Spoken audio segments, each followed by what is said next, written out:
لا تبدیل لکلمات اللہ، اللہ کا جو کلام ہے وہ کبھی بھی تبدیل نہیں ہو سکتا، بدل نہیں سکتا۔ ذالک هو الفوز العظیم، اور یہ بہت بڑی کامیابی ہے۔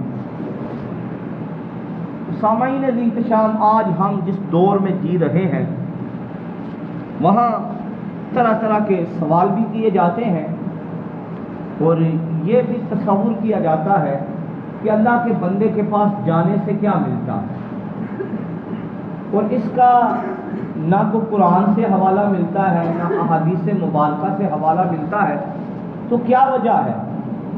اللہ کے نیک بندوں کے پاس کیوں جاتے ہو؟ تو سامعین احتشام، خود اللہ تعالیٰ نے قرآن پاک میں ایسی شخصیات کا ذکر کیا ہے کہ ہم نے یہ تصور کیا